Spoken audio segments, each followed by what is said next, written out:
Jacob a regardé parmi ses enfants. Un jour, vous savez, un père, quand il observe ses enfants, il sait. Il regarde, il voit. Selon le comportement, selon la mentalité, il sait où chacun s'en va. Et parmi les 12 garçons, il choisit de donner une tunique à Joseph, qui est pratiquement l'avant-dernier. Amen. Alors, ça n'a pas de sens. Il y a les aînés qui sont là, il ne leur donne pas de tunique. Et l'avant-dernier, le 11e garçon, à lui, il donne une tunique. C'est-à-dire qu'il y fait une distinction qu'il ne manifeste pas avec les autres. Alors les autres ne comprennent pas. Ils disent, mais ce n'est pas normal. Ruben même pouvait dire, je suis le premier-né. Je suis celui que papa a nommé. Oui, ça c'est mon fils. Si j'ai pas l'âme dehors, il peut me défendre. Simeon et Lévi pouvaient dire, c'est quand même nous. Judas pouvait dire, tous les autres pouvaient dire, nous sommes plus âgés que lui. Mais pourquoi est-ce que c'est à lui que papa confie cette tâche particulière? Pourquoi est-ce que c'est à lui que papa fait cet insigne? Pourquoi est-ce que c'est lui que papa distingue au milieu de nous tous? Alors la Bible dit que la jalousie est née au milieu d'eux. Et ils décidaient de vendre, sinon de le tuer d'abord. Ils décident de tuer leur frère. Mais en fait, ce n'est pas tuer Joseph. Joseph n'est pas né avec la tunique. C'est le père qui lui a donné la tunique. Donc décider de le tuer, c'est aller contre le père. Parce qu'on n'approuve pas ce que le père il a fait. Amen. Alors Dieu ne fait pas arriver ce qu'ils ont projeté de faire. Mais Dieu fait en sorte que ce qu'ils n'ont pas voulu s'établisse sur eux. À la fin, est-ce le Père qui établit Joseph sur eux ou est-ce Dieu? Si c'est Dieu, ça veut dire que le Père avait vu ça depuis longtemps. Pour leur propre bénédiction, il sait que parmi tous mes enfants, si Joseph est béni, tout le monde sera béni. Mais si Ruben est béni, enfant qui veut les avantages de son père, il est égoïste, il ne va rien donner aux autres. Il a vu ça il y a longtemps. Même si vous ne comprenez pas votre père, il est le père. C'est lui qui a une vision, qui sait où on va. Parce qu'il est guidé par Dieu. Amen. C'est vrai, dans notre culture, on aime discuter les choses, on aime discuter les positions. Il est arrivé même que Dieu, qui annonce la venue de Moïse, avant même que ses parents ne puissent exister, il le dit à Abraham. Il dit, tes enfants seront esclaves nombreux dans un pays étranger, mais après 4 siècles, je vais les faire sortir par ma main. Il est en train de dire à Abraham, après 4 siècles, un homme va s'appeler Moïse. Je vais l'utiliser pour sortir mon peuple. Moïse n'existait pas encore. Amen. Quand le temps de Dieu arrive, Moïse naît.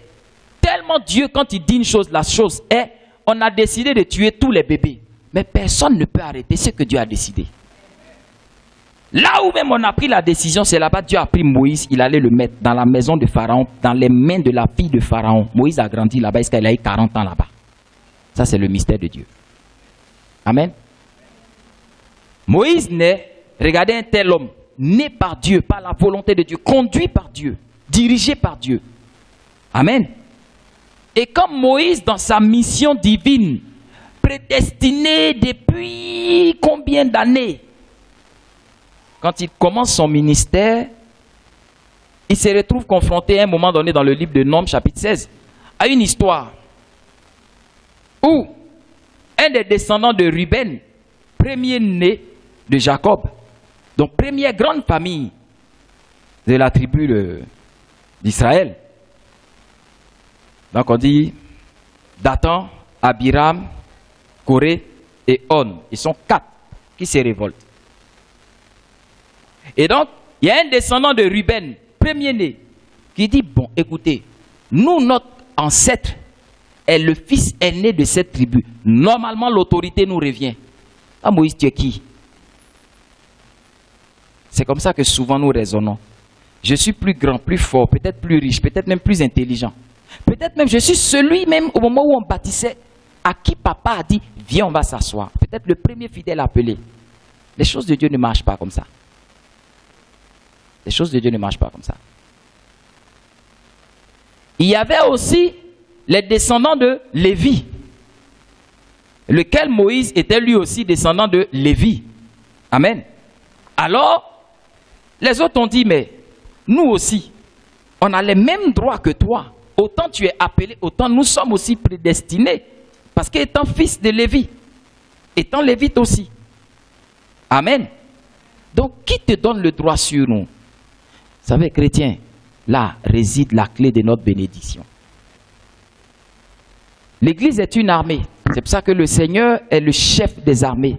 Il dit l'Éternel des armées, le chef de toutes les armées. Ce qui fait la force d'une armée, c'est l'obéissance et la discipline. La discipline, c'est respecter les règles. Et l'obéissance, c'est la clé de tout. Isaac accomplissait, il a obéi. Il dit, même si papa s'en va nous jeter dans tout, j'obéis. Parce que je lui fais confiance. C'est ça la foi. La foi. Au-delà de toutes les définitions, la ferme assurance des choses qu'on espère, une démonstration de celles qu'on ne voit pas. C'est joli, c'est vrai, c'est biblique. Mais en termes simples, la foi, c'est la confiance. J'ai foi en Dieu, j'ai confiance en Dieu. J'ai foi en la parole de Dieu, j'ai confiance en la parole de Dieu. La foi, c'est la confiance. Alléluia. Et quand Dieu vous donne un berger pour vous guider, Jésus dit, je suis le bon berger. C'est lui qui donne sa vie pour les brebis. Amen. Et lui qui est le bon berger, regardez le plan qu'il vient accomplir sur terre. Il naît, sa naissance est prophétisée par des prophètes sur des années et des années et des années. Il naît enfin. Tous espèrent. Parce que la parole dit, il viendra, il sera le sauveur. Il nous délivrera de la main de nos oppresseurs. Le Romain oppresseur est là. Il est né. On attend qu'il combatte l'oppresseur romain. Et puis ça va mourir sur une croix. C'est quoi ça? Nous on devient quoi? Alléluia. Mais il ne nous demande pas de calculer ce qu'il a fait. Il nous demande d'avoir confiance en lui. Alléluia. La Bible dit, ceux qui l'ont suivi, quand on l'a cloué, ils ont tous fui. Il n'y a pas un seul qui est resté. Ils ont fui parce qu'ils n'avaient pas confiance en lui. Cependant, il leur disait de son vivant, n'ayez pas peur. Ce temple, on le détruira. Mais 3 jours après, je vais le relever. Je vais mourir, mais je vais ressusciter. Le fameux jour où Pierre restait avec les autres, il disait, nous sommes dans une année d'alliance. Mais je vous dis, hein, celui qui mange ma chair et boit mon sang, il vit. Celui qui ne mange pas ma chair et ne boit pas mon sang, il ne vivra pas. Certains ont dit, au début quand on marchait avec papa, il était lucide. Mais à ce stade-là, il est devenu fou. Nous, on s'en va.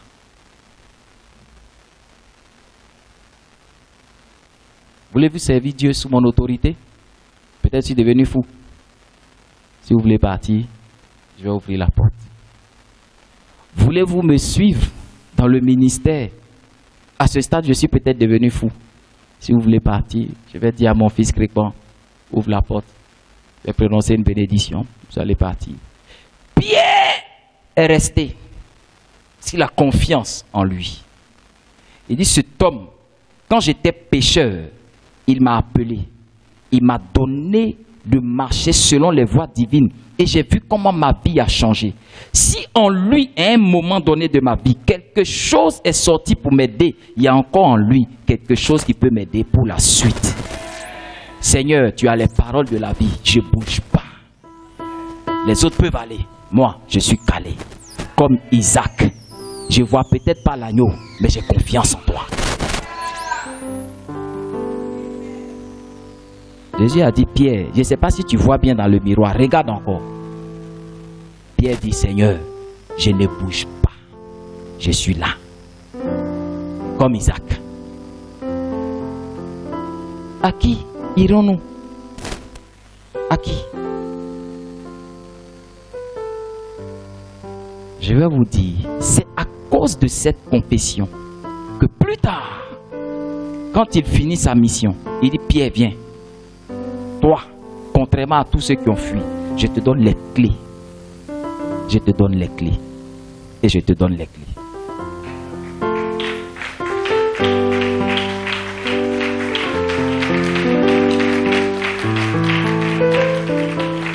Alléluia.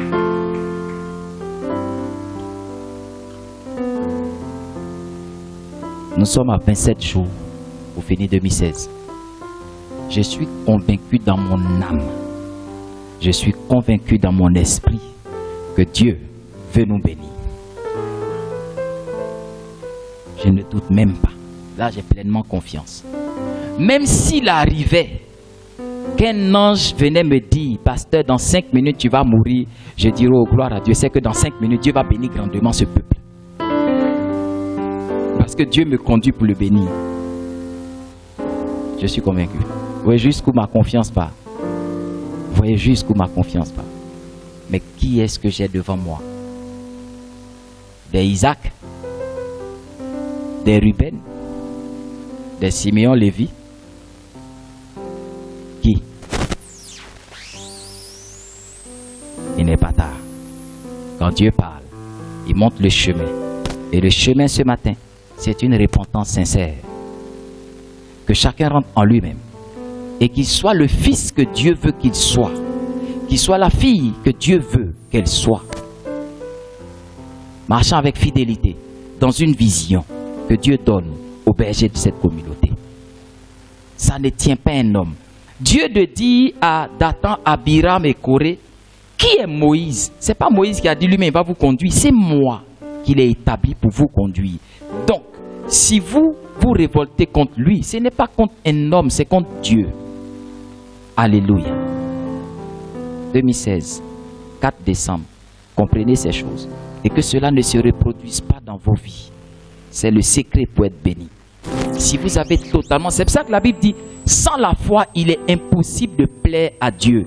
Si vous n'avez pas confiance en Dieu, il est impossible de lui plaire. Quelles que soient les prières que vous allez faire, quels que soient les programmes que nous allons faire, quelles que soient les déclarations que nous allons faire sur vos vies, Dieu ne va pas les sceller sur vos vies. Avez-vous confiance en Dieu? Avez-vous confiance en votre berger? C'est la clé de votre bénédiction. Regardez-vous ce matin. Que la parole soit un miroir pour vous. Qu'est-ce que vous y voyez? Examinez-vous, analysez-vous, redressez ce qu'il faut redresser. Repositionnez-vous. Allons ensemble. Et vous verrez la bénédiction. Alléluia. Prenez-moi un cantique. Et pendant que le groupe musical va nous emmener dans un temps de prière, je veux que chacun rentre en lui-même. Et que chacun se mette devant Dieu pour lui dire sincèrement, d'un cœur repentant, Père, j'ai compris, comme David a dit, j'ai compris que j'ai mal agi. J'ai compris que ce que tu attendais de moi, je ne l'ai pas réalisé. Mais tu m'aimes tellement que tu me donnes l'occasion de me redresser. Je veux te demander pardon pour tel aspect de ma vie, pour tel compartiment de ma vie, pour tel acte de ma vie que j'ai posé. Alléluia. C'est lui qui s'est bien miré, qui sait que quelque chose ne va pas. Il va se tenir debout. Et puis celui-là va dire pardon à Dieu. Et ensemble, nous allons rentrer après la traversée dans une époque, dans une saison, dans un temps de bénédiction qui ne va plus s'arrêter dans ta vie. Je peux te le confirmer. Chacun, c'est une affaire individuelle. C'est une affaire individuelle. Chacun se répand devant Dieu en lui demandant pardon. Pardonne-moi. David dit, Seigneur, je reconnais que j'ai mal agi. Je te demande pardon. Pardonne-moi. C'est après qu'il demande pardon que le prophète vient lui dire, Dieu t'a pardonné. Je dis, je veux pouvoir te dire que Dieu t'a pardonné. Si et seulement si tu te répands.